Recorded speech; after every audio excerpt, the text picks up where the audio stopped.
ဟုတ်ကဲ့မင်္ဂလာပါကျွန်တော်ခုပြောပြပေးမယ့်ဟာတော့ question 9ရေးထဲမှာ scan to main ပေါက်ကို workflow scanning နဲ့ဘယ်လိုအလွယ်လုပ်ရမလဲဆိုတဲ့ဟာပေါ့နော်အရင်ဆုံး set ထဲက IP နဲ့ browser ထဲဝင်လိုက်မယ်ပေါ့နော်ပြီးရင် login logout နဲ့ဝင်မယ် login logout နဲ့ဝင်ပြီး property ထဲသွားမယ် property ထဲသွားပြီး scan to main ပေါက်ဆိုတာရှိတယ်ပေါ့နော်အဲ့ဒါ enablement ဆိုတဲ့နေရာမှာ scan to main ပေါက်ကို disable ဖြစ်နေတာကို enable ပေးရမယ် enable ပေးပြီး apply တစ်ချက်နှိပ်ပါ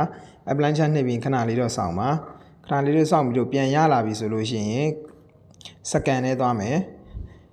scan နဲ့သွားပြီးတဲ့အခါကျလို့ရှိရင် create folder နဲ့ folder ဆောက်ပြီးတော့ folder ထဲမှာကိုကြိုက်တဲ့ password ထည့်လို့ရတယ်တစ်လုံးထည့်တယ်နှလုံးထည့်တယ်ထည့်ခြင်းလို့ထည့်လို့ရတယ်ပေါ့နော်ထည့်ခြင်းလို့ထည့်ပြီးသွားတဲ့အခါကျလို့ရှိရင်ကျွန်တော်တို့က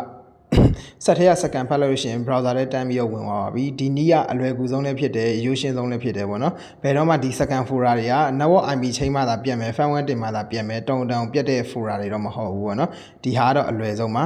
ဒါလေးကို sharing လေးလာလုပ်ပေးတာပါအားလုံးကိုကျေးဇူးတင်ပါတယ်ခင်ဗျ